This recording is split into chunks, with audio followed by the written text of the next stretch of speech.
အနန္တ၅ပါးကိုရှိခိုးပါ၏ဖျား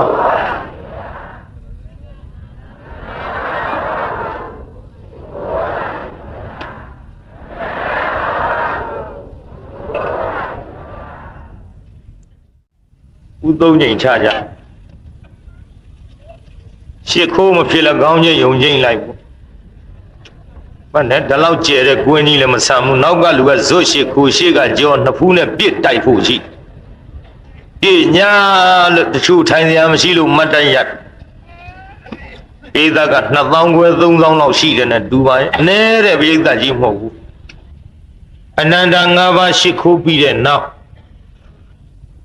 ပေချိန်တန်ခပေကြရဆိုတဲ့ဇလံခေါ်ပါ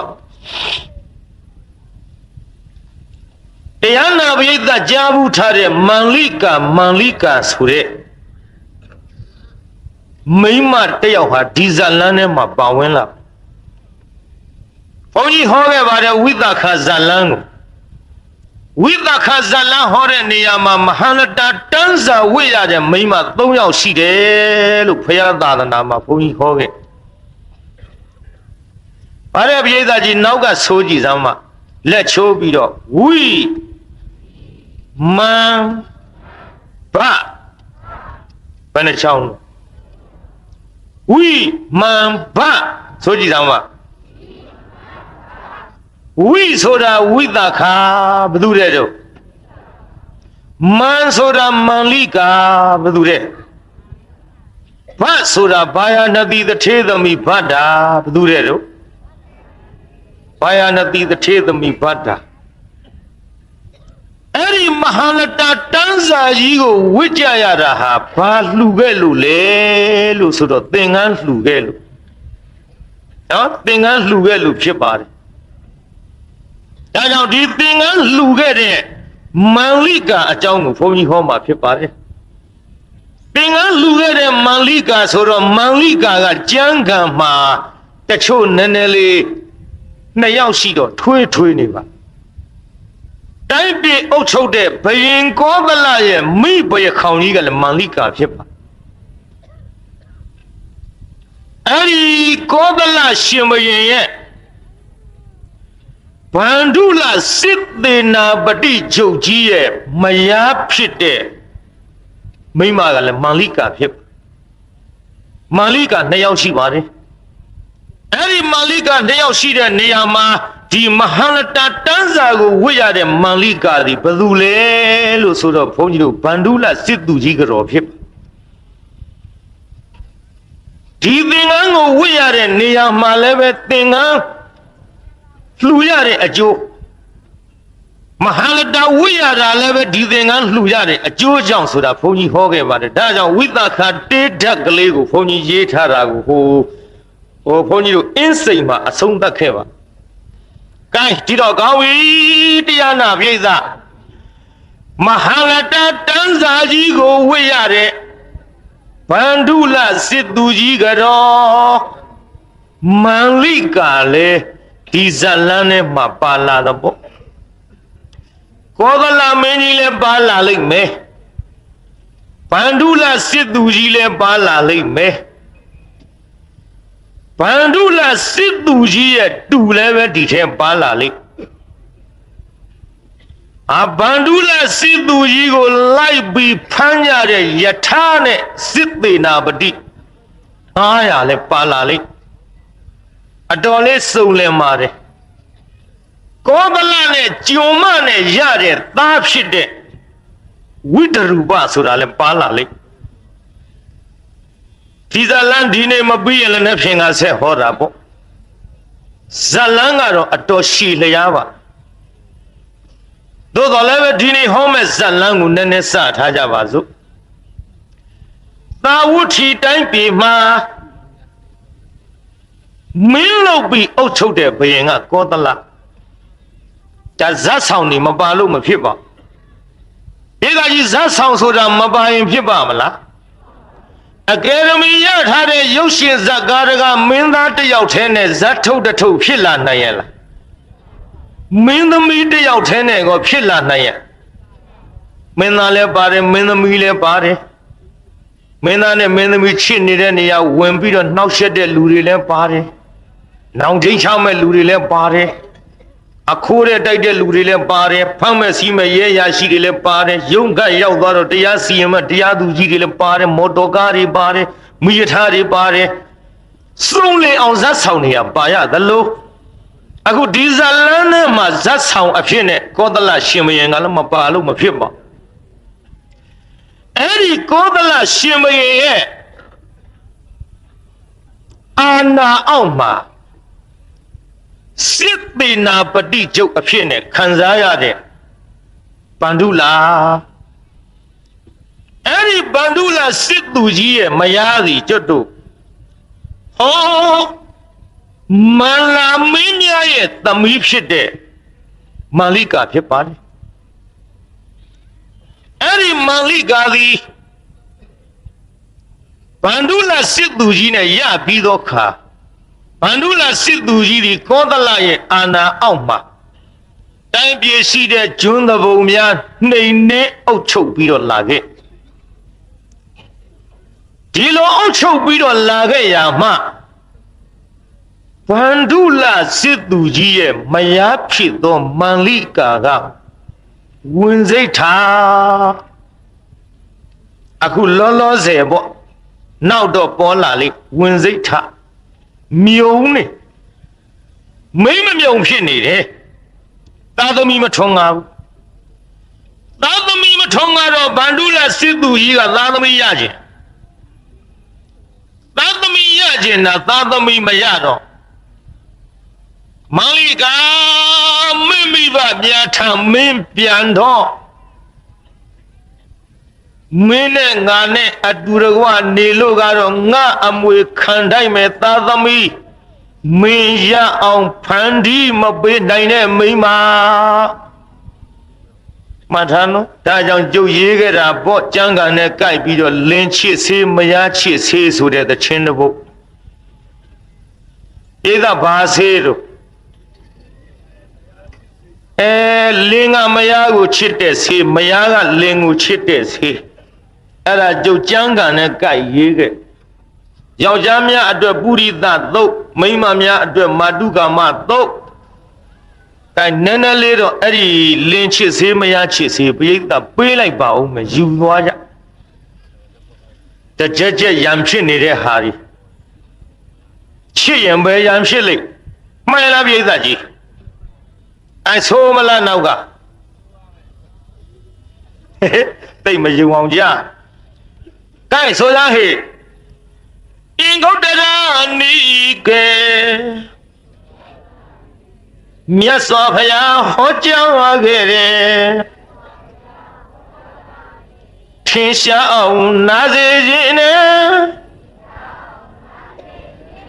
မာတုဂမသဝေအဟုတ်ကို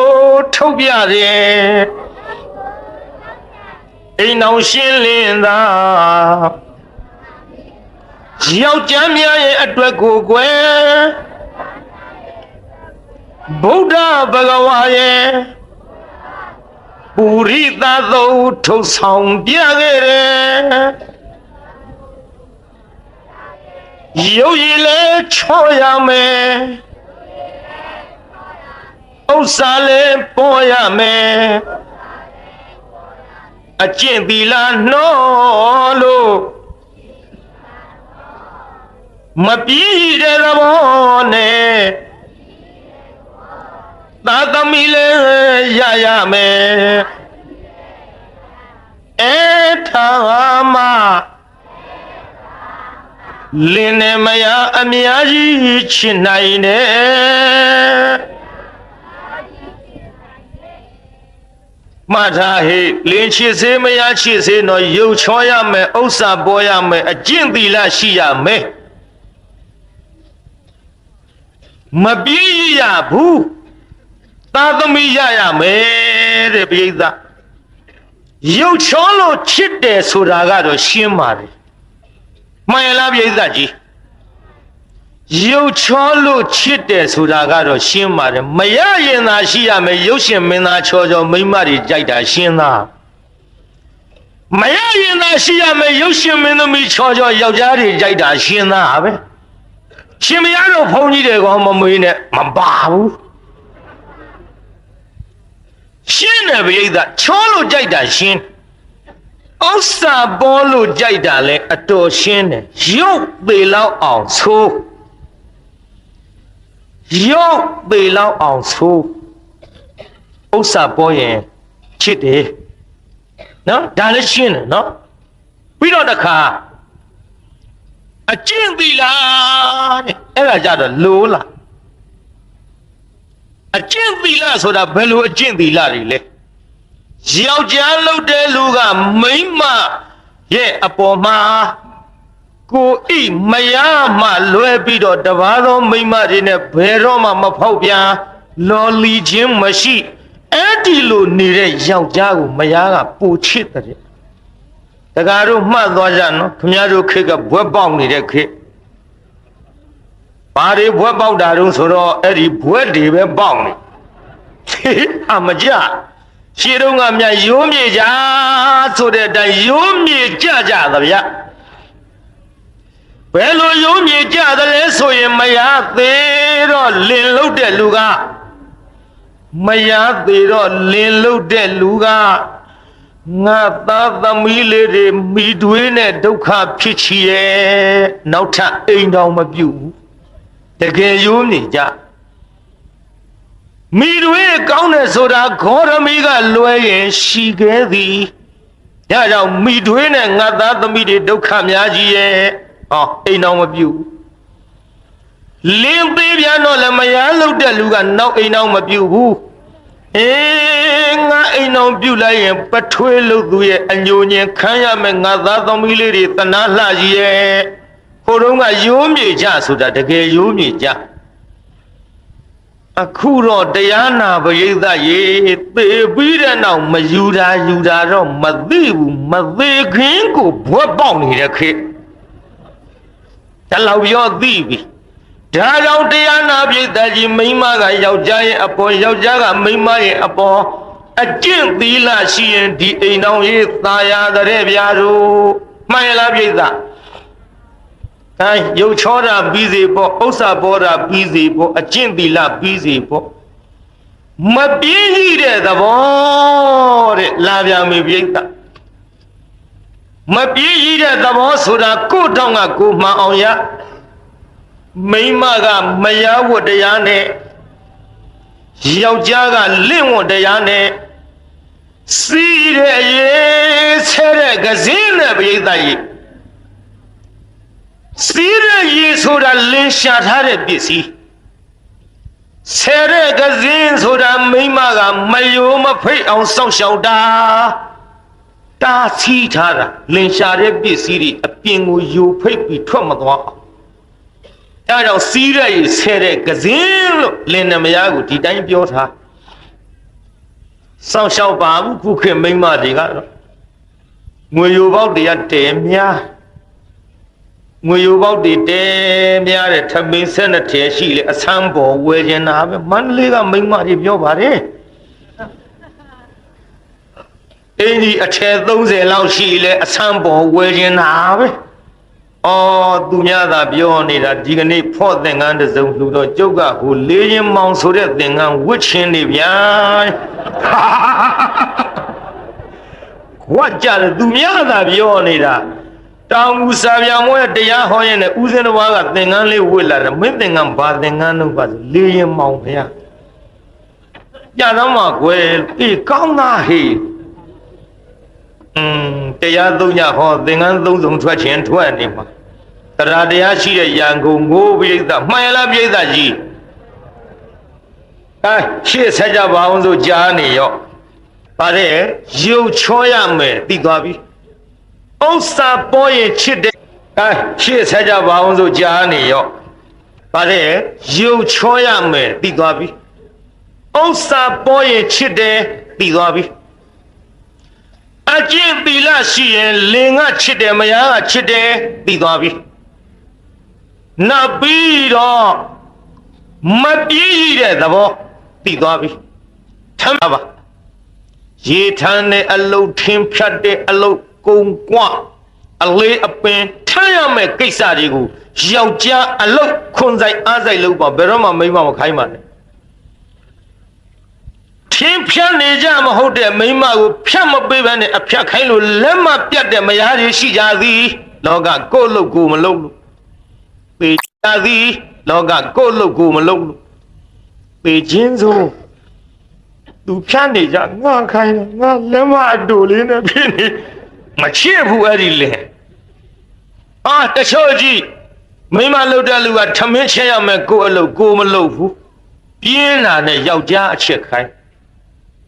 ယောက်ျားအချက်ခိုင်းတော့ယောက်ျားကဖြစ်တယ်လို့ချက်ကိုဖြစ်တယ်လို့ချက်တော့မိမကကိုချက်တုံးကတော့မိဖို့ကြောင့်ချက်နေကြပြုတ်နေကြစားကောင်းတယ်လင်ချက်တာဟမ်ကြတော့အပြစ်တင်ဘာလို့လို့ချက်တာထမင်းနေပတ်စားဖြစ်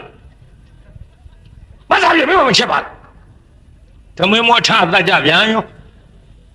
ကိုလို့ကိုမလို့လို့ကိုတော့ကိုမရဖဲနဲ့ယောက်ျားကယောက်ျားလှုပ်တဲ့အလုပ်ပြင်းရည်နေမယ်ဆိုရင်မိန်းမကမိန်းမလှုပ်ပြင်းရည်နေမယ်ဆိုရင်ဘိဓာကြီးအဆင်ပြေပါဒီနေရာထားခဲ့ကြတော့ရှေ့ဆက်သွားကြအောင်မပြင်းပါနဲ့ကိုတော့ကကိုရမှချစ်တယ်ဗျကိုလို့ကိုလုံးမှချစ်တယ်ဗျလင်ကလင့်တောင်ရမယားကမယားတောင်ရရှေ့လျှောက်ပြောနေရင်စကားကြောရှိမှစိုးလို့ရုပ်ချောရမယ်ဥစ္စာပေါ်ရမယ်အကျင့်သီလရှိရမယ်ပြီးတော့တရားနာပရိသတ်ကြီးမပြင်းရဘူးတဲ့ဗျ၄ခုပြီးသွားပြီတစ်ခုကြံသေးတစ်ခုကသားသမီးရမယ်တဲ့သားသမီးရမှမယားကိုလင်ကချစ်သည်သားသမီးရမှလင်ကိုမယားကချစ်သည်ခမည်းတော်ကဆိုလိုက်ပြီမိမများသားသမီးရမှလင်ချစ်တယ်ဆိုတာထားပါတော့ဖယားလင်ဆိုတာသားသမီးဘယ်နဲ့လို့ရမတော့ဘာဆိုင်တော့မပြောနဲ့ဆိုင်တယ်ရှင်းအောင်ပြောနေတာနော်မိန်းမတွေမြုံတယ်မထင်နဲ့ယောက်ျားလည်းမြုံတယ်ယောက်ျားဘာလို့မြုံတာတုံးဆိုတော့မြုံလို့ပေါ့ဗျာအဲ့ဒါတော့အရာထဲရှောင်းမေးကြည့်တချို့သားသမီးမရတဲ့ကိစ္စသူ့ကြောင့်လို့ကိုကြောင့်လို့အဲ့ဒီအိမ်တော်ကြီးတယောက်နဲ့တယောက်ရှိသိပ်ပြောလို့မကောင်းဆိုဒီနေရာရက်တာကောင်းယောက်ျားလဲမြုံနေဒီလောက်ပဲပြောခဲ့မယ်သဘောမပေါက်အရာထဲဖိုးကြီးဖွားကြီးတွေသာရှောင်းမေးကြည့်တော့ကျန်ဒီကပြောလိုက်တဲ့ယောက်ျားလဲမြုံတဲ့သားသမီးရတဲ့နေရာမှာယောက်ျားနဲ့လဲဆိုင်တဲ့ကဲဒီလောက်ဆိုသိပြီဒါကြောင့်တရားနာပရိသတ်ကြီးသားသမီးရလို့ရှိရင်ဖြင့်လင်ကလည်းသားသမီးကိုအကြောင်းပြုပြီးတော့မယားကိုပို့ချစ်သည်မယားကလည်းသားသမီးတန်ရောစင်ကြောင့်လင်ကိုပို့ချစ်သည်အကယ်၍တယောက်နဲ့တယောက်ကပောက်ကဆဖြစ်ပြီးတော့လင်မယားအခက်မသိလို့တခြားစီဖြစ်ပြီးကင်းကွာနေကြတာတောင်မှကလေးတွေနဲ့အောင်တယ်လို့ရချစ်ကြပြန်သည်အချို့ခမ်းမသိရဖြစ်တာဒါဖြစ်တော့တကွဲစီတပြားစီနေကြရောကလေးတွေကဘယ်ဘက်လိုက်ရမှမသိဘူးအဖေချစ်တဲ့သားသမီးကအဖေချစ်တဲ့ဘက်ပါသွားရောအမေချစ်တဲ့သားသမီးကအမေချစ်တဲ့ဘက်ပါသွားရောအဲ့ဒါကလေးတွေနဲ့အောင်တယ်လို့ဟောကောင်မလေးအားလုံးမေးရငါအဲ့ဒီတစ်ချိန်ညိဖေးချုပ်ကြီးတဲ့များရောပါသွားလားသွားလိုက်ကြည့်စမ်းမဟုတ်ဘူးအောင်သွဲတာဒါကြောင့်သားသမီးရလို့ချစ်တယ်ဆိုတာရှင်းအောင်ပြောနေတာပါဒီထဲတရားနာပြေးသားအဖေလှုပ်တဲ့လူကပြောတယ်လူလေးခင်ဗျာမင်းမေတော်ဆိုတဲ့မိန်းမဘယ်အိတ်ထောင်နဲ့ငွေစိတ်ထဲထားတယ်အဲ့ဒါခုသူရှိပါသွားပြီသွားလိုက်တော့ကြည့်ဘယ်ဟုတ်မလဲစကားရအောင်လို့ပြန်လာတယ်မမေရပါပြောလိုက်ဟိုလည်းညှိဖေရပါပြောလိုက်ဒီလိုနဲ့ကလေးတွေကြောင့်ပြန်ပေါင်းထုတ်ကြတယ်အဲ့ဒါသားသမီးကြောင့်သားသမီးရလို့ချစ်တယ်ဆိုတဲ့ကိစ္စမှာလင်ချစ်စေမရချစ်စေခင်ဗျားတို့ရှင်းအောင်ပြောနေတာပါကျမ်းဂန်နဲ့မပါဘူးကျုပ်ရှောက်ရှာရှင်းနေရ နားလေအောင်ဒါကြောင့်ဒီပြိဿကြီးနားလေလို့နားနေကြတာအဲလင်းချစ်စေးမရချစ်စေးသဘောပေါက်သွားဗလားပြိဿပေါက်တဲ့သာပြောတာအိမ်ကြမေးကြည့်ဘယ်နှခုလုံးမေးကြည့်တယောက်နဲ့တယောက်5ခုကပြောတော့မှ5ခုကတော့5ခုဟုတ်ပါပြီအဲ့ဒီ5ခုကဘယ်လို5ခုမှလို့ထမေးနေဗျမပြောရရင်မေးတဲ့လူဒေါကံအောင်မှတ်တော့ဟဲ့ရုပ်ချောရမယ်ဥစ္စာပေါ်ရအကျင့်သီလရှိရမပြင်းရဘူးသာသမီရရမယ်တဲ့ကြိုင်မမှတ်မိလဲနောက်မှတိတ်ခွေတွေဖွင့်နားထောင်ရှေ့ဆက်ကြအောင်ဆိုအခုမန္လိကာခေါ်တဲ့ဖန္ဓုလစစ်သူကြီးကတော်သည်သာသမီမရတော့ဗန္ဓုလစစ်သူကြီးကသွားနိမိဘထံပြန်တော့နင့်ကအလိုမရှိလို့နှင်ထုတ်လိုက်သည်နှင်ထုတ်လိုက်တော့တရားနာပရိသတ်ကြီးမန္လိကစစ်သူကြီးကတော်ကမြတ်စွာဘုရားကိုတော်မြတ်ကြီးဖူးမြော်ကြော့ပြီးမှမိဘများထံပြန်ရတာကောင်းထင်ရဲ့ဘုရားရွှေတောင်းတော်ရွှေကျောင်းတော်ကြီးဝင်းလို့ဘုရားကတော့မြတ်စွာဘုရားကိုကြော့ပြီးတော့မြတ်စွာဘုရားတဲ့ဘုရားတပည့်တော်သည်ဗန္ဓုလစစ်သူကြီးကနှင်းထုတ်လို့တပည့်တော်မိဘထံသို့ပြန်ရတော့မှာပါဘုရားဘယ်နဲ့ကြောင့်နှင်းထုတ်တာတို့ဒါကသာသမီမရလို့ဘုရားမှတ်ထားနော်တချို့ကဘုန်းကြီးတွေနဲ့ဘာဆိုင်နှုံးနဲ့ဟိုမဲ့အဲ့ဒီကိစ္စကိုဘုရားထံလျှောက်ကုန်များရောပိဿမန္လိကာကြီးကတပည့်တော်သာသမီမရလို့အိမ်ကနှင်းထုတ်တယ်ဘုရားဒီတော့လေမန္လိကာတဲ့ဒီလိုဆိုရင်သင်သည်သင်မိဘထံပြန်စရာမလိုတော့ဘူး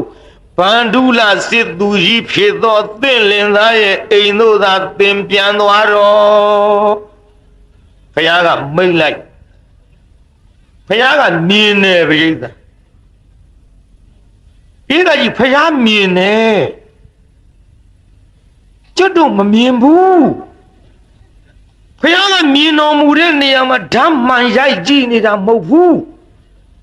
ပြန်တော်တဲ့ရမယ်လို့တော့မပြောဘူးပြန်တော်ဆိုတော့ရှင်း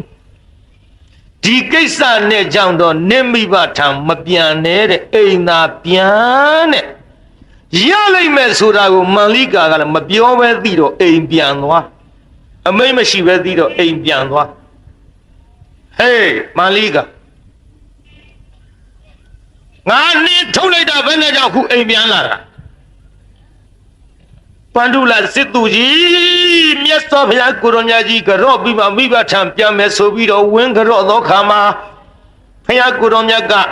သာသမီမရတဲ့ကိစ္စကြောင့်တပည့်တော်နှင်းထုတ်လိုက်လို့မိဘထံပြန်မယ်ဆိုတာနဲ့မိဘထံသင်ပြန်စရာမလိုဘူးဗန္ဓုလစစ်သူကြီးထံသာပြန်သွားတော့အမေရှိလို့ဘုရားကိုရောင်မြတ်ပြားရီစကားကြောင့်ကျုပ်ပြန်လာတာပါ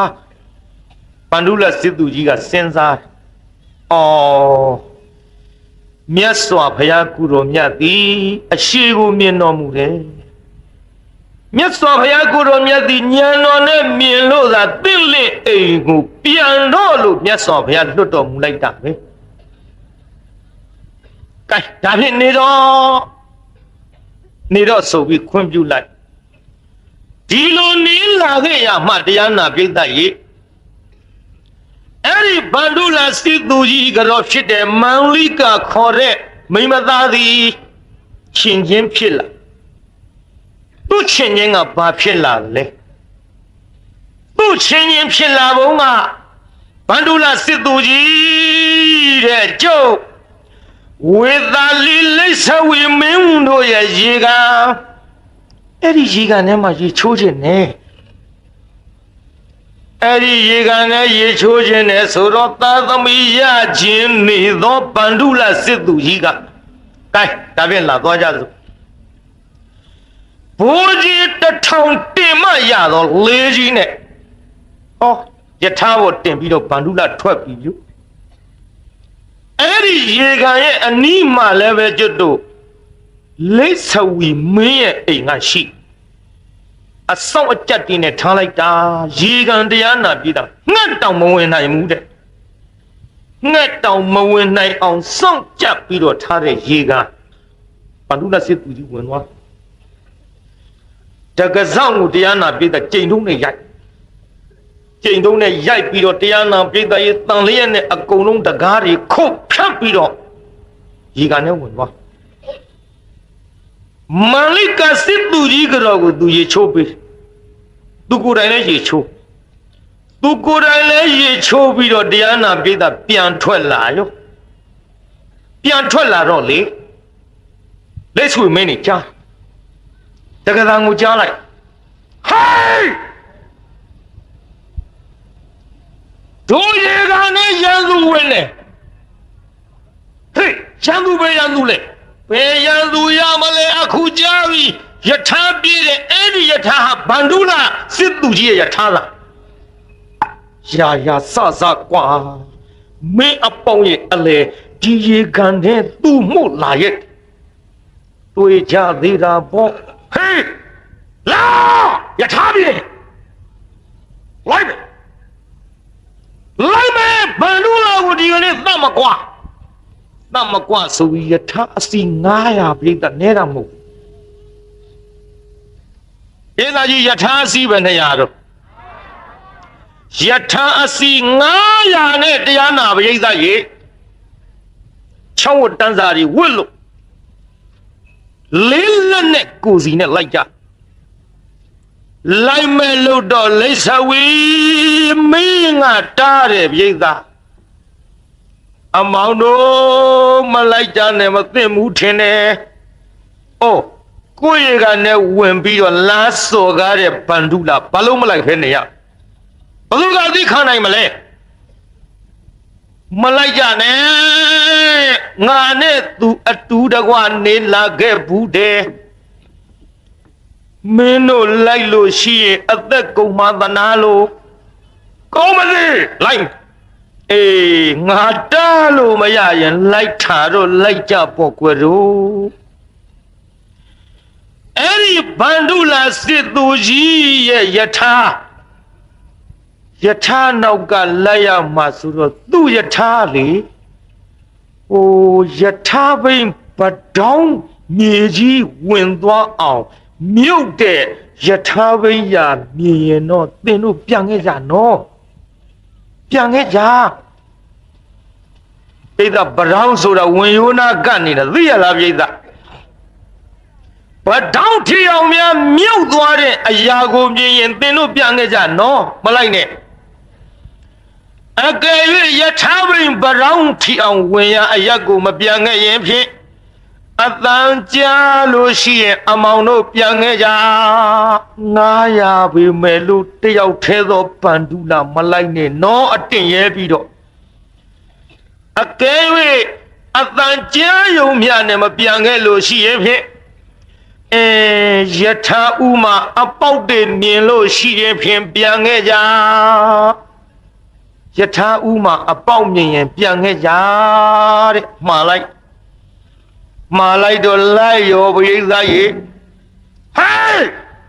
လိုက်ပေတော့ဟေးဘန္ဓုလိုက်ရတောင်းဟေးဘိုင်ပြည့်ဆိုတဲ့စကားကလည်းဟိုဗန္ဓုလကိုဖမ်းမလို့ပြစ်တဲ့အခါမလေးဒီစကားကျုပ်ဟိုမန္တလေးနာကစစ်တပ်နာသွားဟောစစ်ကား30ရောက်ကျုပ်လန့်သွားခုနဘာဖြစ်ကြတာတော့နဲ့မဟုတ်ပါဘူးလို့တရားဟောတာဘဏ္ဍတွေနဲ့ဆင်းလာကျုပ်ကလန့်သွားတာပေါ့တရားဟောတာပြစ်နဲ့ပြစ်နဲ့ဆိုတာကဟိုနောက်ကဗန္ဓုလဖမ်းမလို့လိုက်တဲ့ယထာတွေကပေါ်တဲ့အခါပေါ်ပြတာဟောပြလဲဆိုပြသွားကြတယ်နောက်တော့ကျုပ်ရောက်တော့သိနေကြတာပါကဲရှိစေတော့တရားနာပြေးသွားဟေးပြေးဆိုပြီးတော့တခါလေနောက်ကနေလိုက်တာပရိသတ်ရေ ပန္ဒုလစစ်သူကြီးမယားမန္လိကာကမောင်ဖျား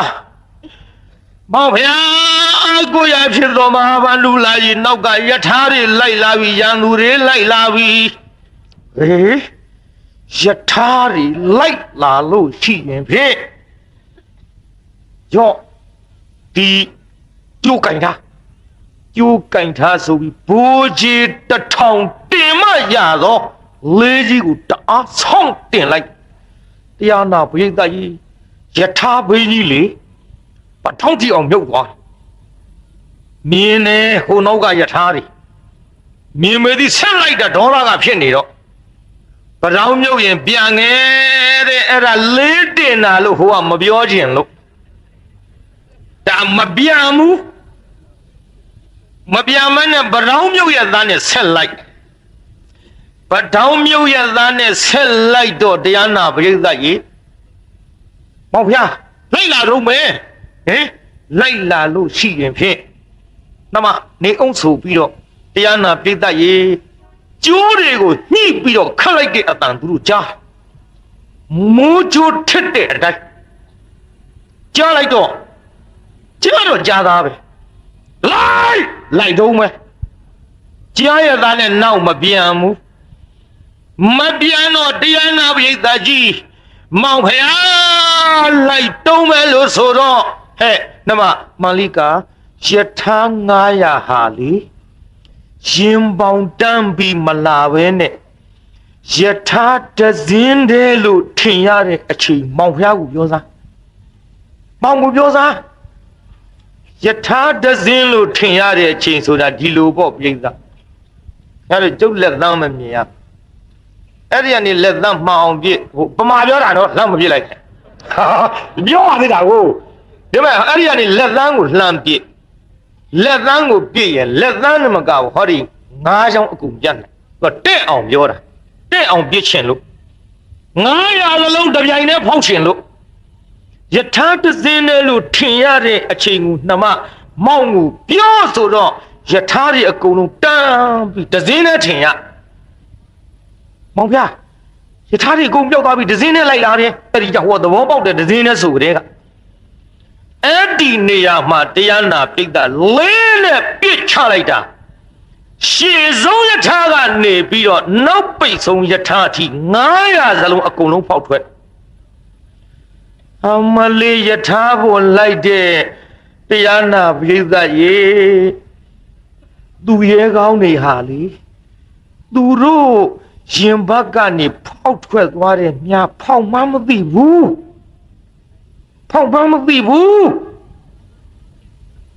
တတိနော်တတိတရားနာပရိသတ်ဗမာရာဇဝင်ဖယားလက်ထက်ကျမ်းဂန်တွေကဟာဒီကျုပ်ပြောနေတာဖောက်မှမသိဘူးလိုက်တော့ဟဲဘာလူလားမင်းကြောက်သလားရသေးနေပြီသူကရက်ခိုင်းတော့မဟာဗန္ဓုလကပြောတယ်သင်တို့မလိုက်နဲ့တဲ့ငါမပြေးပါဘူးတဲ့ကြောက်လဲမကြောက်ပါဘူးတဲ့သင်တို့အသက်မရှိဘူးတဲ့အေးအသက်မရှိတဲ့လူကဒီလိုနေမလားအသက်ရှိလို့စကားပြောတယ်အသက်ရှိလို့ယထာစီးတယ်အသက်ရှိလို့ပြစ်မလို့ကြမ်းနေတယ်အသက်ရှိလို့လိုက်သကွာမယုံရင်တဲ့သင်တို့ယထာနောက်ပိတ်ဆုံးကလူရဲ့6ဝတ်တန်းစာတွေကိုဖြုတ်ကြည့်လိုက်စမ်းဖြုတ်ခိုင်းနောက်ပိတ်ဆုံးကလူဖြုတ်ကြည့်လိုက်တော့အပေါက်ကြီးဖြစ်ဟာဟေးမလေးနောက်ဆုံးကလူသေးတယ်ဆိုတော့ရှေ့အကောင်လည်းအဲ့ဒီကြောင့်မှဟင်အမလေး6ဝတ်တန်းစာဖြုတ်လိုက်တော့ပေါက်ဖြစ်နောက်ဆုံးလူသေးရဲ့ဖြစ်ဒုက္ခပါပဲဘာလူလာတော့ဘာမလားနောက်ဆုံးလူတောင်သေးပြီတဲ့မင်းတို့ကစဖောက်တာဟေးအမလေးယထာဘောပါလာတဲ့လူတွေနဲ့မှားတဲ့ကိစ္စမှာအိမ်ကသားလေးကိုပြောလိုက်တာပါမယားကိုပြောလိုက်ပါမှာကြတော့ပေါ့ အဲ့ဒီကြောင့်မှမှားသင်းတာတွေမှားပြီးတော့တရားနာပြိတ္တာ6ဝတ္တန်းစာတွေဖြုတ်တဲ့ခါ900စလုံးသေတယ်ဗန္ဓုလနောပရိသဒါကြောင့်ဗန္ဓုလကဘုရားလက်ထက်ကစတာခုနောက်ပိုင်းမဟာဗန္ဓုလဆိုတာတွေလည်းတချို့သိကြသားနဲ့ရာဇဝင်တွေကတော့ကျုပ်ကအကုန်လုံးမသိဘူးတရားနာပြိတ္တာရာဇဝင်လည်းမကြည့်မိလို့ဟဲ့ရှိစေတော့အဲ့ဒီလိုတရားနာပြိတ္တာကြီးပြစ်တတ်ပြီးတော့ပြန်သွားလိုက်ပြန်သွားပြီးတဲ့နောက်မဟာဗန္ဓုလစစ်သေနာပတိဂျုတ်ကြီးရဲ့မယားဖြစ်သောမန္လိကာသည်သားတစ်ယောက်ဖွားမြောက်နောက်များမကြခင်တစ်ယောက်များမကြခင်ဆိုပြီးတစ်နှစ်ကြော်လောက်တော့ခြာလိုက်ကတိကတဝင်းလာမှစိုးလို့ဆက်ရကြီးလားဖရလို့မမေးနဲ့ဟုတ်သားပဲနောက်တစ်ယောက်အနောက်တစ်ယောက်နဲပေါင်း32ယောက်ဖွားမဲတချို့ဟာယုံမှုနဲ့ဟဲ့မယုံမရှိနဲ့ဝိသခာသာသမီနှစ်ကြိမ်မြေလေးရမြစ်ရှိထောင်လို့မန္တလေးခေါ်တော့ကျောင်းသားလေးတယောက်ကတက်မေးတယ်လွန်မှုလားဗျာလွန်မမင်းနဲ့ဘာဆိုင်လို့သူတတ်ထိုင်လို့သူမွေးတာပဲဘုရားဟောမယုံတဲ့လူတွေကဒုဗမာပြေတော်ပေါ်လာပြီမမြင်လို့လက်တွေ့မဟုတ်လို့နဲ့အဲ့ဒါလိုဖြစ်နေတော့တော်ကွက်ကြတယ်ကျုပ်ကလည်းလက်တွေ့ဟောခြင်းတော့လေရှားထားရဝိသခာဟောတော့အဲ့ဒါလိုမေးတော့ကျုပ်ကပြောတယ်မယုံဘူးလားလို့မယုံလို့မဟုတ်ပါဘူးဗျာတဲ့မလိမ္မာနဲ့ကွာလို့မေးကြတဲ့ကမယုံလို့မေးတာရှင်းပါတယ်မင်းတို့ကလက်တွေ့မှယုံတယ်ဆိုတဲ့ကောင်လေးလို့ဟေးငါလည်းလက်တွေ့တော့ရှာထားတယ်လို့ပလဲမြို့မှာလေငါဆရာဝန်ကြီးကဆုံးပင်ကတ်တယ်လို့အဲ့ဒီဆရာဝန်ကြီးဆုံးပင်ကတ်တော့ငါလူများရှိတဲ့အိမ်မေးတာလို့လက်တွေ့ဟောခြင်းလို့ဆရာဝန်ကြီးမွေးခြင်းပဲ2ယောက်ရှိတော့ဆို21ယောက်ရှိတဲ့ကွာလို့မယုံရင်သွားမေးလို့ပလဲမြို့မှာလို့ငါဇရိတ်တော့မပေးဘူးလို့မင်းဖာမင်းမေးလို့ဝိသခာကသား10ယောက်သမီး10ယောက်2ကြိတ်กว่าလို့ပလဲမြို့ကဆရာဝန်ကြီးက21ယောက်กว่าလို့တယောက်ပူသေးတယ်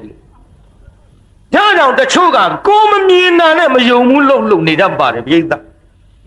အခုကြည့်32ယောက်တဲ့ပြည်တဲ့ဗရုမဒေဝီသား900ခွာတာမေးသေးတယ်ဟုတ်နိုင်မှာဘူးခင်ဗျာတဲ့ဘာပြုလို့တော့ကွာဆိုငါသေးမှာပေါ့ခင်ဗျာဝါကြတဲ့ကောင်တွေလို့ဆိုမှဗရုမဒေဝီသား900ခွာတာသေးမှာလို့တော့နောက်မှပြောရတယ်ကွာလို့အဲ့ဒီစကားကနောက်စကားလို့ဘယ်လိုမွေးဖွားတုံးဆိုတာအရင်မေးစမ်းမှာကွာလို့မင်းတို့ကရှေ့စကားနောက်စကားရှေ့တော့ခွက်ကြတဲ့ကောင်တွေလို့ကိုက်ဖျားတဲ့ဘယ်လိုမွေးဖွားတုံးတယောက်တည်းမွေးဖွားတာကွာလို့900ဆိုဖျားအေးဟုတ်တယ်လို့ရှင်မရတယောက်တည်းမွေးဖွား900ဆိုတော့မင်းကလည်းဆုံးအောင်နားမထောင်ဘူးပြစ်စေကဗုဒ္ဓကိုကြာပန်းလှူပြီးတော့အရှင်မြတ်ကဲ့သို့သောပုဂ္ဂိုလ်တွေတပည့်တော်သား900ရပါလို့ဤသူစုတောင်းကြောင့်ဖွာတာကတော့တယောက်ပဲကွာလို့မိမများရဲ့ဓမ္မရာဥတုတွေကသားဖွာလို့စင်ကြသွားတဲ့သွေးဆက်တွေကနေပြီးတော့ကလေး900ဖြစ်တာသူစုတောင်းကြောင်းကွာလို့အဲ့လိုဆိုရင်တော့ဟုတ်တာပေါ့ဗျာတော့ခွက်ကြတယ်ပရိသတ်မယုံဘူးဆိုတာကသေမဆိုတာကအရင်ပြောတယ်ဘယ်လိုမွေးလို့ဆိုတဲ့အရင်မေးရမယ့်စကားတော့နောက်ဖွက်ထားဒါကြောင့်ကွယ်တော်ကြည့်ယခု32ယောက်ဖွာသည်ပိဿကြီးပဲ2ယောက်တော့32ယောက်ကလည်းတရားနာပရိသတ်ရေချွေးမတွေကိုစီပေါ့ချွေးမ32ယောက်သား32ယောက်ပေါင်းပဲ2ယောက်တော့64ယောက်နဲပါအဲ့ဒီသူ့သားတွေကလည်းတရားနာပရိသတ်သူ့ပညာကြီးအကုန်သင်ပေးထားသူ့ပညာတွေအကုန်သင်ပေးထားတာပြိဿသူ့ပညာတွေအကုန်သင်ပေးထားတော့တရားနာပြိဿကြီးတယောက်ကို1000ပြိဿတယောက်ဘယ်လောက်တဲ့မင်းသားတယောက်ကိုအရန်1000မင်းသားတယောက်ကိုနောက်က1000ဆိုတော့မင်းသား32ယောက်ဆိုတော့ပြိဿကြီးဘယ်လောက်ရှိပါ 3000နဲ့2000နေဘူးပိဿကြီး3000ရှိအဲ့ဒီ3000နဲ့တရားနာပိဿသား32ယောက်နဲ့ဒီပညာတွေကလည်းသူကအကုန်သင်ပေးထားနောက်တော့တရားနာပိဿရေပန္ဒုလစစ်သူကြီးကတရားစီရင်တဲ့နေရာမှာဝင်ပြီးတော့သူ့သွားတိုင်တာကိုပန္ဒုလစစ်သူကြီးတဲ့နိုင်ရမယ်လူအရှုံးပေးပြီးအရှုံးပေးရမယ်လူအနိုင်လုပ်ပြီးဘယုတ်ဒုက္ခဖြစ်ကုန်ပြီဟဲလာငါစီရင်မယ်ဆိုသူတရားစီရင်တော့တရားနာပိဿရေမှန်ကန်ဆုံးဖြတ်ဥပ္ပောတောင်းနေဖြစ်လာဥပ္ပောတောင်းနေဖြစ်ပြီးတော့တရားနာပိဿချိန်မုန်းတဲ့အတန်ကြီးများလာတော့ဘုရင်ကဒီစကားကိုမေးတယ်ဟဲ့ဒီတန်ပါတာလို့မလာပါဗျာကောသလရှိမြင်ဗျာဗန္ဓုလစစ်သူကြီးကတရားစီရင်တဲ့နေရာမှာမှန်ကန်ဆုံးဖြတ်လို့ဝိုင်းပြီးတော့တိုင်းသူပြည်သားတွေချီးမွမ်းဩဘာထုံးပနာပြုတဲ့အတန်ပါဗျာအေးတော်တော့ကွယ်မောင်မင်းများဝမ်းမြောက်ဝမ်းသာနဲ့ဒီလိုတော်တော့ကွယ်မောင်မင်းများလို့အဲ့ဒါလို့ပြောရုံနဲ့မကဘူးတရားစစ်သူကြီးဆိုပြီးတော့တခါသူ့ယာရုကြီးပြေးလိုက်ပြန်ရောတရားနာပိဿတရားသူကြီးနေရာမှာယာရုကြီးပေးလိုက်တော့အရင်တရားသူကြီးဟောင်းတွေကတရားနာမနေပိဿရေမဆုံးပြရတော့ငွေမရတော့ဘယင်ကပ်ပြီးတော့မဖြစ်ဘူးဗန္ဓုလရှိသမျှတော့ငါတို့ငတ်တိကြမှာသေးကြတယ်မလာပါဗျာဘုရင်ကိုတော်ကြီးမြောက်စားထားသောတရားသူကြီးမဟာဗန္ဓုလသည်အခုသား32ယောက်နဲ့တယောက်မှာခြံရံသော1000နဲ့ဆိုတော့3200နဲ့သား32ယောက်သူပါတိုက်ပြည်အုပ်ချုပ်ဘုရင်လှုပ်ချင်လို့မကောင်းတဲ့အကြံတွေကြမ်းနေကြောင်းပါဗျာလို့တရဥတင်တော်ကောသလဘုရင်မှားတဲ့နာဝင်သွားပြီပေါ့ကောသလဘုရင်အမှားဝင်ပြီးတော့တရားနာပိဿခက်တကွယ်တဲ့ငါရဲ့နန်းတော်ရဲ့သတ်လို့တော့မဖြစ်ဘူးတဝဋ္ဌိတိုင်းပြည်တွင်မဟာဗန္ဓုလသတ်လို့မတော်ဘူးသတ်လို့မတော်တော့ကဲဒီလိုလုပ်ကြစို့ကျွန်းတပုံများထတဲ့နေရာကိုကျွန်းတပုံများရှိတယ်အမောင်သွားပြီးတော့နှိမ်နှင်းရမယ်ဆိုပြီးတော့သား32ယောက်နဲ့လှော့မယ်အဲ့ဒီလိုလွတ်တဲ့ချိန်ခါမှာဟေးဒီမှာစစ်ပူချုပ်ကြီးတွေသူ့နောက်ကကပ်ပြီးတော့ပါသွားပါစေဇဏဘုံရောက်တဲ့ချိန်ခါကျမှဗန္ဓုလနဲ့တကွ32ယောက်သောသားတွေကလည်းပင်ဖြတ်ပြီးတော့ယူခဲ့ကြသေချိန်တန်ကသေကြရဆိုတဲ့ကံကြမ္မာ900သောယထာတွေကိုမြားတစင်းနဲ့ဖောက်ခွင်းပြီးခွင်းခဲ့တဲ့မဟာဗန္ဓုလတို့ရဲ့ကံကြမ္မာဆုံးနာပြီပြုတ်အဲလွတ်လိုက်ရောတော်ဗန္ဓုလစစ်သူကြီးမသိရှာဘူးပေါ့သား32ယောက်နဲ့ကျွန်းသူပုံများနှိမ်နှင်းရန်ထွက်ဒီကအတွင်းစကားမှားလိုက်တယ်မသိရအောင်ဖြတ်ခဲ့ကြလည်းပဲဒီလိုနဲ့တရားနာပိဿကျွန်းသူပုံများနှိမ်နှင်းရန်ထွက်ပြီးတော့သွားလိုက်တာလေကျွန်းသူပုံတွေကလည်းခက်တယ်ဟေးဘာဗန္ဓုလစစ်သူကြီးလာတော့ကွာဟေးပြေးလာလို့ဟေးလာဒီလာလို့ပြေကုန်တာပေါ်ပြေးတာမာဗန္ဓုလစစ်သူကြီးအတန်ကြားရုံနဲ့ကြောက်တော့ပြေကုန်တော့မရှိတဲ့နောက်ဆုံးတရားနာပိဿရေသူတို့အပါကပ်ပြီးတော့လိုက်လာတော့ဘယင်ထက်လိုက်တဲ့စစ်ဘိုလ်ချုပ်ကြီးတွေကမဟာဗန္ဓုလနှင့်တကွသား32ယောက်ရဲ့လေပင်တွေကဖြတ်ပြီးတော့နန်းရကအပါလေပြီခက်တဲ့နော်ပိဿကတ်လိုက်သွားတာဘာမှမသိတော့ခံရရှာတယ်ပေါ့ခံရတော့မဟာဗန္ဓုလတို့သေတော့တရားနာပိဿမဟာဗန္ဓုလတို့မသေးခင်ကာလကလေးကမဟာဗန္ဓုလကတော်ဖြစ်သောမန္လိကမိဖုရားကြီးသည်ရှင်သာရိပုတ္တရာကိုရောမြတ်ကြီးနဲ့တကွာရှင်မောက္ကလာ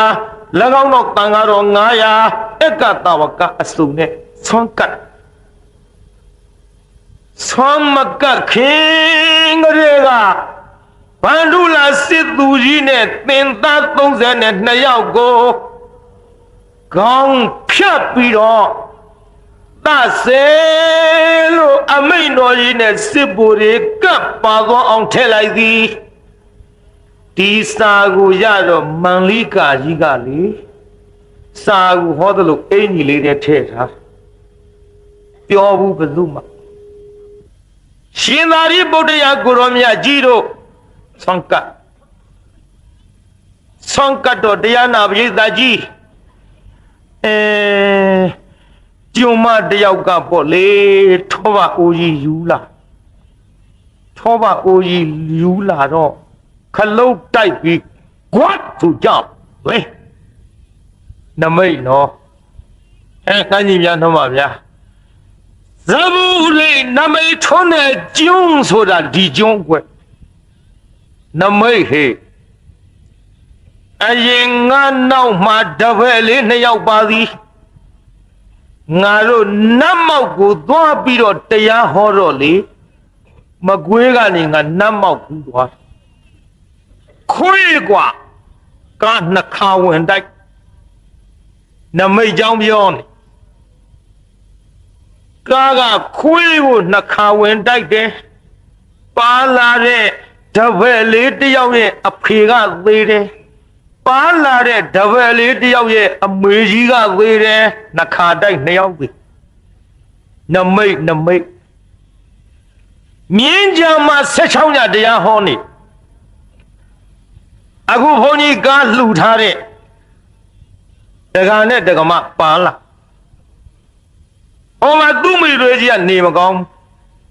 ပကံများကြကွဲမဲတဲ့သေသေးချာချာကိုင်းဆိုတဲ့ပကံများကသေသေးချာချာကိုကြကွဲပကံများလည်းကြကွဲပြီးတော့မင်းမိတွေကြီးပြည့်စည်လို့ပြန်လာပါတဲ့နမိတ်ထွန်းတဲ့ကျွန်းတော်ဟေးကလေးသူယူသပင်တဲ့အခုအယူတော်မင်္ဂလာတို့ရှိတုန်းကတော့လက်ဖြတ်ဇက်ဖြတ်ရှာဖြတ်နမိတ်ဖအမတန်ရဲ့မြေမူလာဘယင်ကသူ့ရှေ့မှာလေအုပ်ဆောင်ကြီးနဲ့အုပ်ထားတဲ့ကြွက်ဘာကောင်တော့ဟဲ့တဲ့ဖွင့်မကြည့်ပဲပြောရဟိုကနမိတ်ရှာတော့လမ်းတွေ့ကြတာဆင်တွေတွေ့ကြအော်ဆင်တော့လေအုပ်ဆောင်နဲ့မအုပ်နိုင်ဆင်နဲ့တူတာပါရှိဝက်တော့လည်းမအုပ်နိုင်တော့ဝက်နဲ့တူတာပါရှိကျွဲတာအုပ်ဆောင်နဲ့ကျွဲစီရော်တဲ့ကျွဲဖြစ်ရဖြစ်ရ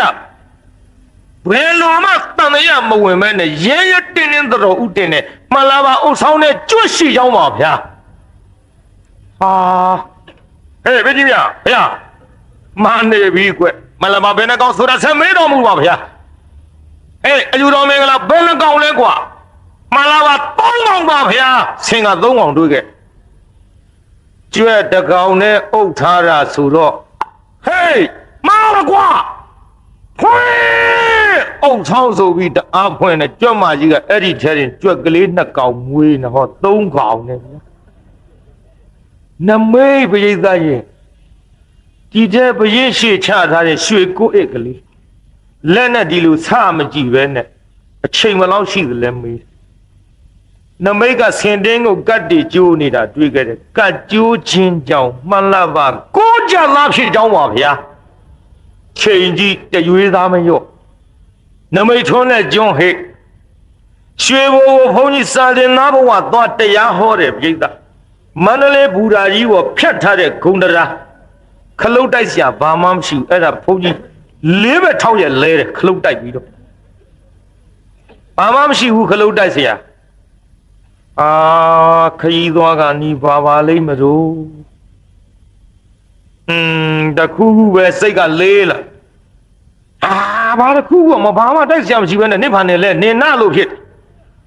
ဆက်သွားတာပဲရွှေဘူးလဲရောက်ရောတရားနာပြိဿနောက်2ရက်လောက်နေတော့သတင်းစာထဲပါလာတဲ့ကြံဒီကံရွာမိလောင်ခြင်းအမေအိမ်ပါသွားပြောင်းကျုပ်လဲကြောင်းပြန်ရောအမေတို့ကသူများပေးတဲ့ဇလုံလေးတွေနဲ့ထဲ့စားငိုလိုက်တာခြေတော့ဖက်ပြီးတော့ အမေမငိုနဲ့ကျုပ်သိတယ်လို့ကျုပ်ကဥပါဒညောင့်ဥပရောက်မှစိုးလို့ကျုပ်ခလုတ်တိုက်တဲ့နေ့မန္တလေးကထွက်တဲ့နေ့ကြံဒီကံမီးလောင်တာပဲလို့သတင်းစာထဲပါလာဒါကြောင့်ကွယ်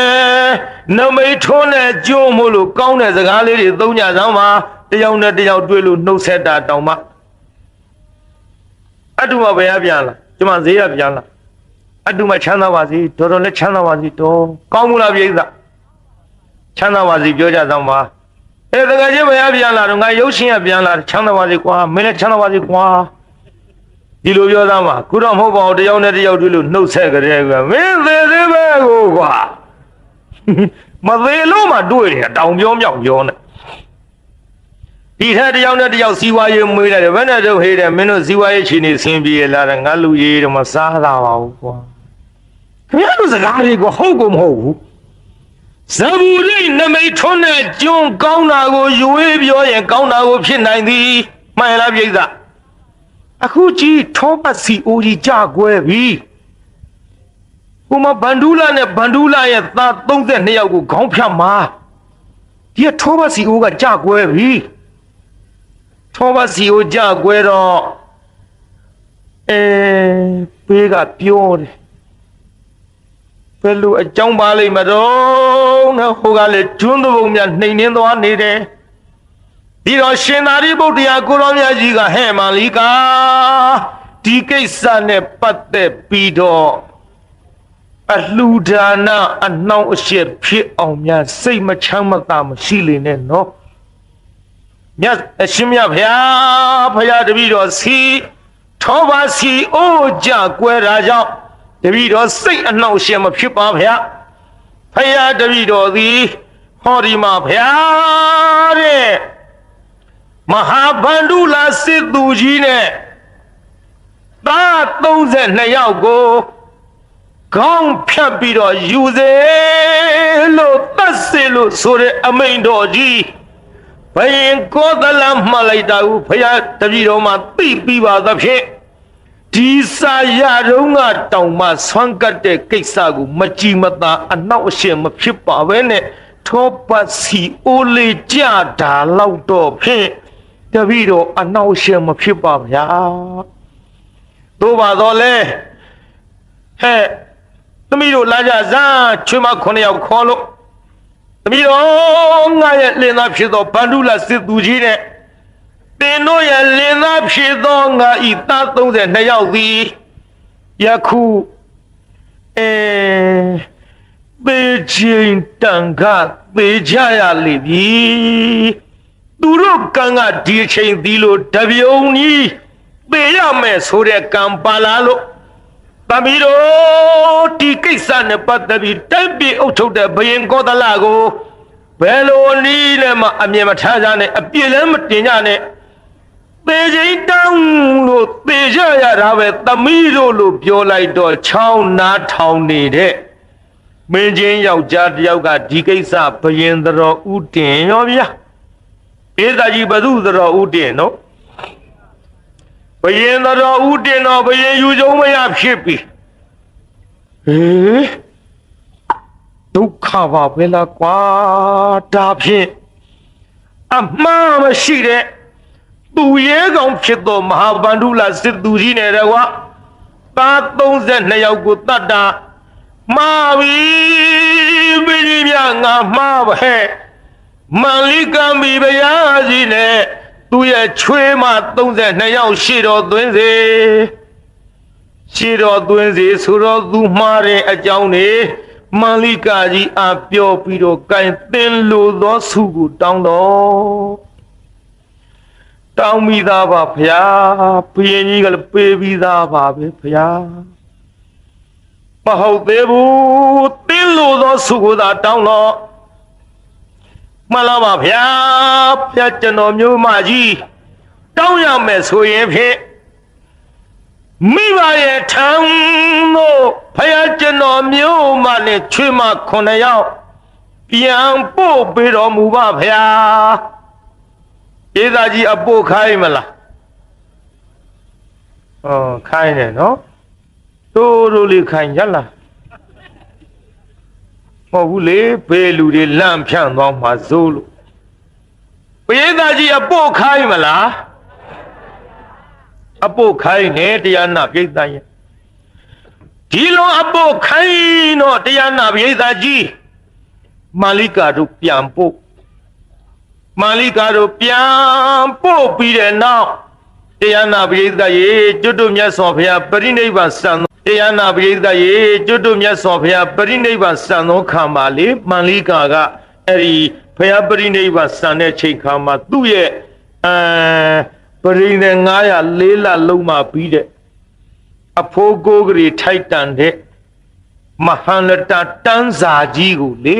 ဖယားအလောင်းတော်ကိုဆေးကြောပြီးသူဖုံးလွှမ်းနေသိကြက်ပြီးရှိတဲ့ပြိဿအမတန်ကြည့်လို့ကောင်းတာပြိဿမဟာလတတန်းစာကြီးဝစ်ပြီးတော့မြန်သွားလိုက်မယ်ဆိုရင်လေအိုးဟိုခေါင်းပေါ်ကဒေါင်းရုပ်ကလေးကဒေါင်းဟိုအယုတ်မထင်ရဘူးဒေါင်းရှင်လေးကလိုက်လာတယ်လို့ပဲဒီတဲ့ဗရိနေ904လလှုပ်ထားတာဆိုတော့နတ်စီနတ်ဆောင်တီးတဲ့ကဲသူစီးကြိုက်ဝါးကြိုက်အမလေးသွားတဲ့အချိန်ခါမှာလူကလှုပ်တော့ဒေါင်းကလေးကအရှင်ကလေးကကနေတယ်လို့ဒီတဲ့ဟိုဝါရီယာယရနာသားနေထိခတ်တော့နတ်စီနတ်ဆောင်တီးတယ်လို့စီးကြိုက်ဝါးကြိုက်တော့ထိအောင်တတ်နိုင်တယ်ပြိဿအဲ့ဒီမဟာလတတန်းစာကြီးကိုမြတ်စွာဘုရားကိုတော်မြတ်ကိုဖုံးလွှမ်းနေဖုံးလွှမ်းပူဇော်ပြီးတော့မြတ်စွာဘုရားဓာတ်တော်ယုတ်ကလကြီးဖုံးလွှမ်းပြီးတော့ခါ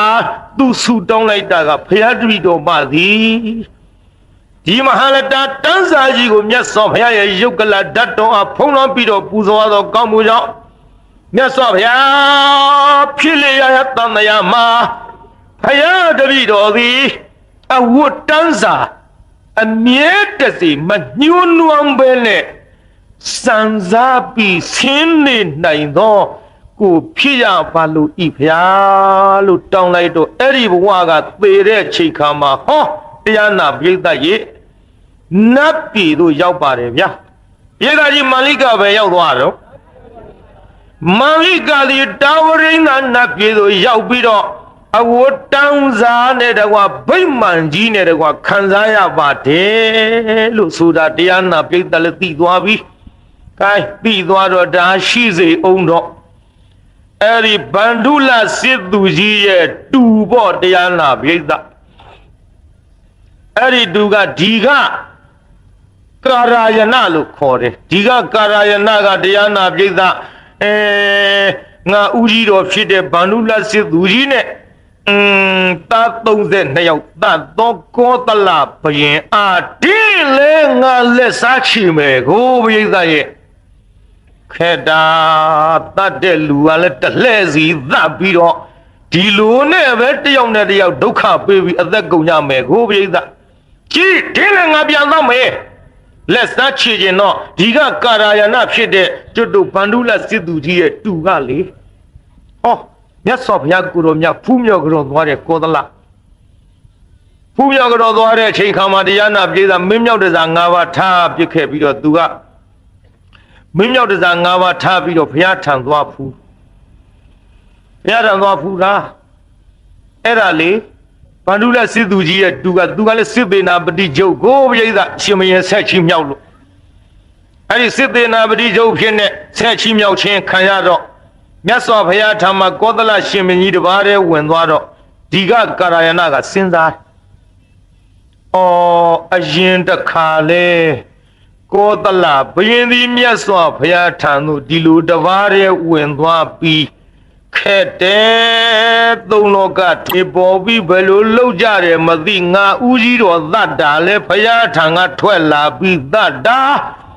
အခုလည်းပဲဘုရားဘာတောင်ပါနေတယ်နော်ဟိုကောင်ကြီးလှုပ်တာကကြီးဘုရားဘာတောင်ပါနေတယ်ပြိဿရဲ့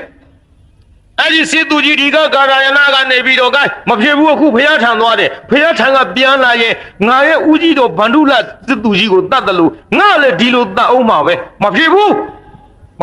ဒင်းငါအရင်တောက်မှဖြစ်ရင်တောက်မှဖြစ်မယ်ဆိုပြီးမင်းမြောက်တစားတွေယူသွားမင်းမြောက်တစားတွေယူသွားပြီးတော့တရားနာပရိသတ်ရေဝိတရူပ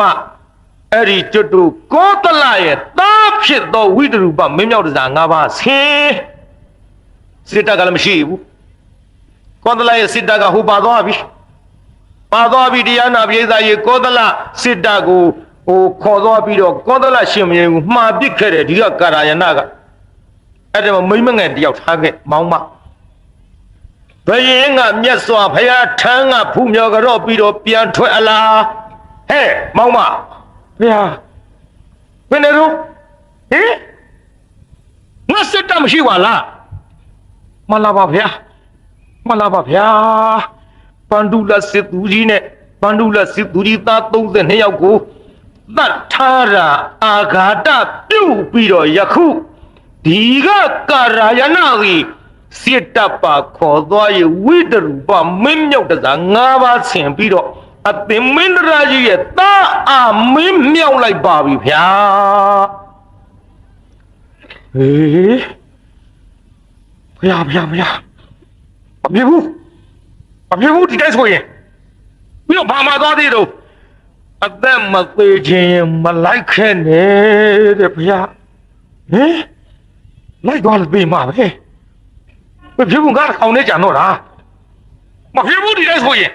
ငါရဲ့တူတော်ဖြစ်တဲ့အဇာတတထံတော့ပြီးတော့ငါကူညီတော့ဧဒါအဇာတတဆိုတာလေဗိမိသာရမင်းကြီးနဲ့ကောသလကမောင်းလဲနှစ်မလဲသမီးရောက်ဖာကိုဗျသမီးရောက်ဖာကိုအဇာတတကသူ့တူပဲပြိဿရဲ့အဇာတတကသူ့တူဆိုတော့ဟောကောသလကအဇာတတထံသွားရောအဇာတတရဲ့ထံသို့သွားသောခါမှာတရားနာပြိဿရဲ့ရှင်ဘရင်မြေပြင်နင်းပြီးဘယ်တလောက်သွားဘူးမသွားဘူးတော့ခြေဝါလသွေးကြီးဥလာပြီမစားတဲ့အစာတွေစားလာလို့လေအစာကမချေဘူးပြိဿမောင်းမလေးနဲ့နှစ်ယောက်ထဲသွားရ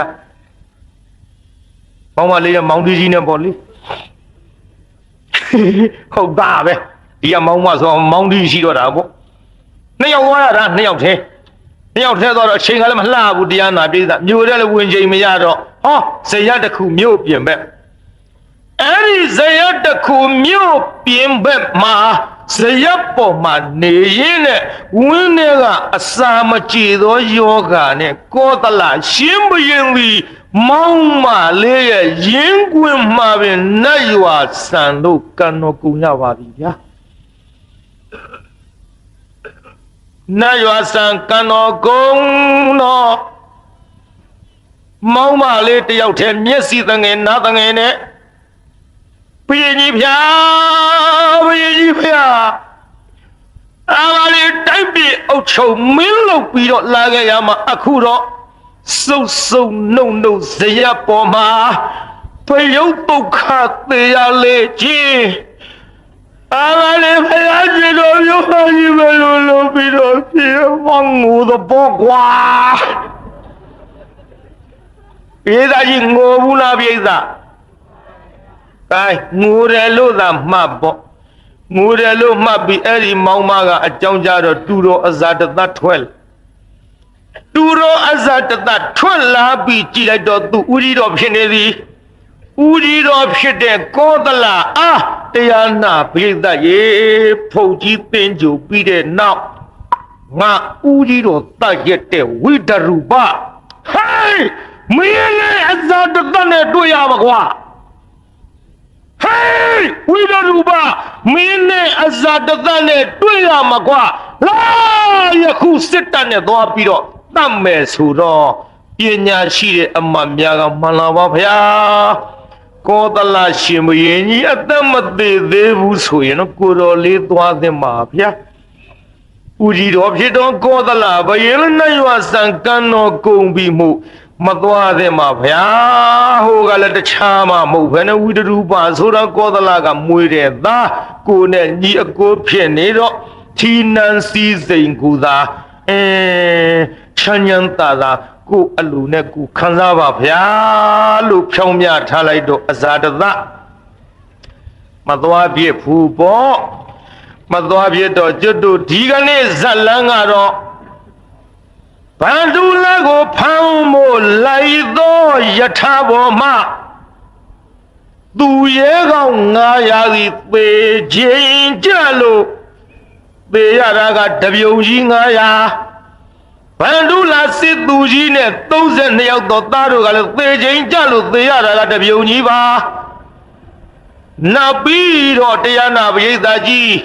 ဟောကောသလကြီးကလည်းဌိနအုပ်ချုပ်မင်းလို့ရတော့လဲသေချင်းကြလို့သူသေရတာကသူ့ကံကြမ္မာကလည်းဇယပေါ်မှာဘယ်မှာသေသွားတော့ပရိသတ်ဒီဇာလန်ဆုံးနေဘူးနော်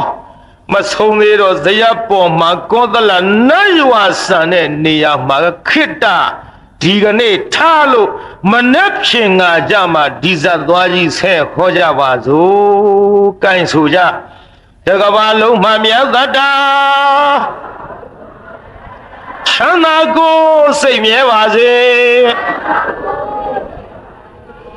အလုံးကုန်ရနေကြကြွရောက်လာကြတဲ့တရားနာပရိသတ်ကြီးချမ်းသာကြပါစေအလုံးကုန်ရနေကြကြွရောက်လာကြတဲ့တရားနာပရိသတ်ကြီးကျမ်းမာကြပါစေကိုင်းအိမ်ပြန်ပို့ကြပါစို့အတ္တကေဟေပြောသမျှဟောသမျှတွေကသဘောမကြပဲအပြစ်တွေးကြလျက်ရှင်းရင်နေဖုံမုံစိတ်တွေပြစ်ပြသတိစီသောမိမိတို့ငရာဌာနသို့နိဝတ္တန်တို့သီခမေသာပြန်ကြပေတော့နိဝတ္တန်တို့မေတ္တာရဲ့ပခါဖြောင်းလိုက်မယ်ပြစ်ပရာတွေဝေးရပြစ်ပရာတွေဝေးရအမြန်စီရောပြီးကိုစိတ်နှဖျားကလျှမ်းပြီးကိုစိတ်နှဖျားချမ်းသာစွာဖြင့်မှန်စွာမနေပြန်ပါလေတော့ပြန်ကြစေကုန်သတည်း